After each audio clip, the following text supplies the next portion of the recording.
Salut à tous les amis, j'espère que vous allez bien, une petite vidéo ce soir pour vous parler d'une réflexion, proposer une réflexion sur l'état de notre, sur l'état de notre société. Est-ce que vous pensez réellement qu'une civilisation basée sur le mensonge, sur la peur, sur les horreurs, sur la guerre, et enfin tout ce qu'on vit actuellement depuis bien longtemps, est-ce que vous pensez qu'une civilisation dans un tel état est viable? Parce que c'est ça en fait la question réellement à se poser. Alors peut-être que nous, notre génération, n'arriverons pas à faire inverser les choses. Peut-être. Ceux d'après y arriveront. Pour moi c'est une certitude, mais je peux me tromper. Mais voilà, cette réflexion elle est là, c'est pourquoi on s'inquiète? C'est pas viable. Une civilisation comme celle-ci n'est pas viable. Toutes les civilisations horribles ont disparu ça a été dur pour eux, et je pense que c'est le même destin qui les attend, tous ces gens-là. Alors c'est sûr qu'ils ont ils ont de plus en plus d'armes et de possibilités de nous surveiller, etc. Donc il faut être vigilant, il faut faire attention. Je pense que c'est peut-être pas nécessaire d'aller voir les gens pour leur faire une évangélisation du nouveau monde qui vient, parce qu'ils ne sont pas prêts à ça et on les insupporte. Non. Je pense que le plus important, c'est de nous-mêmes devenir des champions du question-réponse. Quoi? T'es pro-Poutine? Non, je ne suis pas pro-Poutine spécifiquement, je ne suis pas pro-Poutine, je suis informé de ce qui s'est passé en 2014 au Maïdan, dans le Donbass, et je sais comment le gouvernement à l'époque ukrainien, très proche des nazis, il y a quand même des rues à Kiev au nom de Banderas qui est un nazi notoire, et il y a son nom, une rue à son nom dans ce pays-là, quoi. Ça serait pas possible en France, je crois pas. Il n'y a pas de nom de rue au nom de Pétain. Rue du Maréchal Pétain, s'il y en a une en France, faites-moi signe. Et donc ces pauvres gens du Donbass qui avaient le malheur d'être russophones, d'être plus proches à la limite de la Russie que de cet Occident pourri dans lequel on vit, ces gens-là, pendant 7-8 ans, ont vécu comme des rats dans des caves, ils ont été assassinés, ils ont été torturés, ils ont été lynchés, violés. Et pendant des années, Poutine n'a rien dit. Jusqu'au moment où il a dit stop.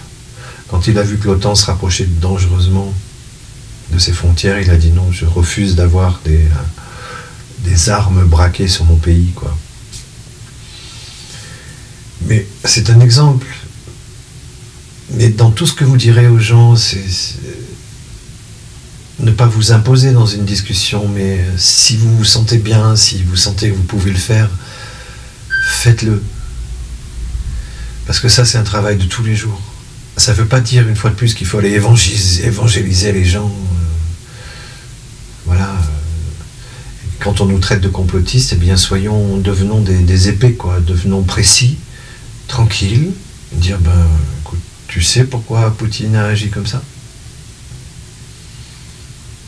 Voilà, la réalité, la vérité, c'est ça. Maintenant, fais ce que tu veux. Si tu veux continuer à croire à tes médias financés par des milliardaires qui nous mettent en esclavage petit à petit, continue, c'est pas un problème. Moi, je te donne juste des trucs factuels qui sont véridiques et qui sont indéboulonnables. Et il faut qu'on fasse un travail là-dessus et qu'on devienne vraiment très précis dans nos réponses, et qu'on ne s'énerve pas, qu'on reste calme, joyeux, et qu'on explique aux gens voilà la réalité. Tu ne vis pas, cher ami, dans une réalité bienveillante. Tu vis dans une réalité fabriquée par des fous, par des milliardaires, par des banquiers, par des militaires, par des gens qui connaissent très bien le fonctionnement de l'âme, et ils connaissent très bien les fragilités de l'être humain, et ils s'en servent comme une arme supplémentaire pour nous nous amener à une espèce de renoncement. On renonce à se battre, on renonce à nos convictions, on renonce à nos valeurs, tout ça pour espérer qu'on nous foute la paix. Mais c'est pas comme ça que ça se passe, on le voit, hein, on a de moins en moins de liberté, et c'est pas comme ça que ça va se passer dans le futur. Si on les laisse faire vraiment, ça va devenir compliqué hein, de devenir libre et de rester libre. Donc voilà, restons informés évidemment. Moi je sais que personnellement, quand je suis dans une discussion qui me saoule, si je suis chez un ami par exemple et que je sais que si je l'ouvre ça va gâcher la soirée, eh bien j'attends un petit peu et puis je chope le mec ou la nana tout seul ou en petit groupe et là je lui explique ma vision. Je fais pas ça quand il y a une grande tablée de 20 personnes parce que je sais que ça va semer la merde et que ça va faire l'effet inverse. Non, j'attends et je chope la nana et je chope le mec et je lui dis voilà, réfléchis, va te renseigner, va sur tel ou tel site. Moi sur mon téléphone il y a plein de vidéos que j'ai dans une espèce de bloc-notes et je l'envoie aux gens qui veulent bien. Et je fais ça depuis des années et en fait il y a des petits résultats. Alors si sur 100 personnes vous expliquez calmement la réalité telle qu'elle est en vérité, sur 100 personnes, il y en a peut-être 4-5 qui vont changer d'avis et qui très souvent d'ailleurs deviennent l'excès inverse et deviennent infernaux parce que tout à coup ils découvrent la supercherie, enfin plus trop maintenant, mais il y a quelques années, tout à coup, un peu avant le Covid, là, quand la supercherie est devenue incachable, ils sont devenus des ayatollahs du complotisme. Mais c'est très touchant tout ça, c'est magnifique. Et ils sont devenus très très pointus. Très très pointus. Et quand ils parlent de quelque chose, ils donnent les preuves aussi.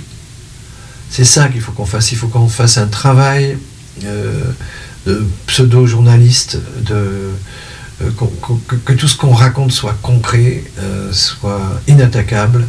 Et là, peut-être que les choses vont changer.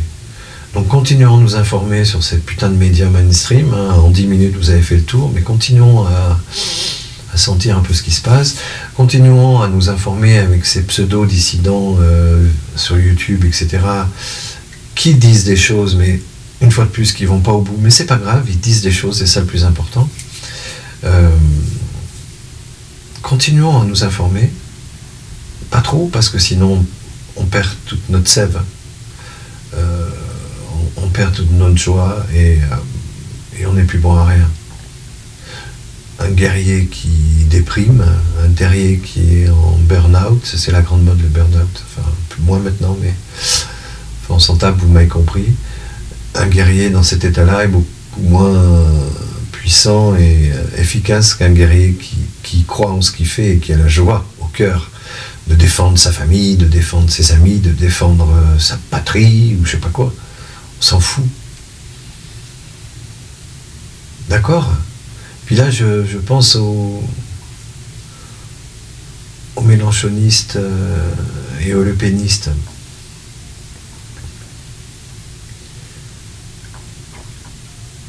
Un mélanchoniste qui va penser la même chose qu'un lepéniste, avec des mots différents, ne va pas pouvoir en parler avec son adversaire. Ça c'est pareil, il faut que ça change ça.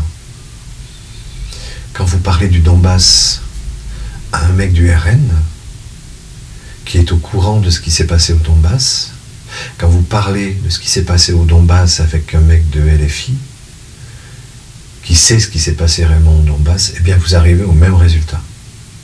Et je pense que c'est sur cette petite infime corde sur laquelle on peut avancer qu'il faut essayer sur ces cas-là, sur cette urgence, à être unis, à être prêts en tout cas à s'unir s'il le faut dans les mois, dans les semaines qui viennent, dans les années qui viennent.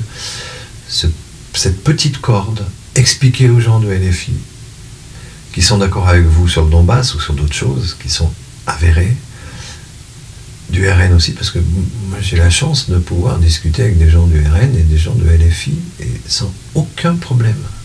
Chacun croit ce qu'il veut. Le RN pour moi c'est pas du fascisme, et LFI c'est pas de l'extrême gauchisme. Il y a le wokisme qui me casse un peu les couilles en ce moment à la LFI, mais à part ça, bon, ça se défend. Comme du côté RN, ça se défend, qu'on en a marre de recevoir des bateaux entiers financés par Soros, venus d'Afrique, comme par hasard, c'est que des pauvres hommes, hein, des jeunes hommes pauvres, qu'on met dans des banlieues, dans des machins, et qui se retrouvent livrés à eux-mêmes avec une carte bleue et un téléphone, et qui sont pas bien, et qui font n'importe quoi. Je comprends les RN qui disent on veut bien de l'immigration en France, mais pas une immigration comme ça. Voilà. Et je comprends les gens de LFI qui disent ça va plus du tout, ce système qui détruit les gens et les rend pauvres, etc. Bon, enfin ça c'est un autre problème.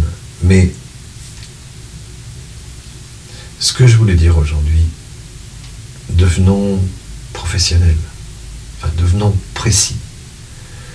Ne nous laissons plus jamais traiter de complotistes. Ou alors éclatons de rire quand on nous traite de complotistes.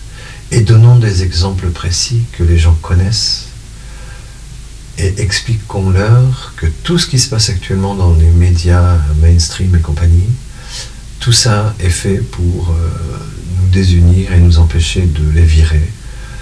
Et voilà, tout simplement. Bon week-end à toutes et à tous. J'espère avoir été clair. Je pense qu'il faut vraiment qu'on reste joyeux, qu'on reste soudés les uns les autres. Et surtout qu'on soit vraiment en quête de vérité. La vérité, ils ont même réussi, le système a même réussi à faire en sorte que le mot vérité soit un mot galvaudé, amour aussi d'ailleurs, beauté, tout ça, tous ces mots qui ont été salis, qui ont été moqués. Demandez-vous pourquoi ces mots-là ont été salis et moqués. Parce qu'avec l'amour, la vérité et la foi dans quelque chose de supérieur à l'homme, on peut déplacer des montagnes. Et ça, le système n'en veut pas. C'est pas grave. Qu'il aille se faire foutre. À bientôt.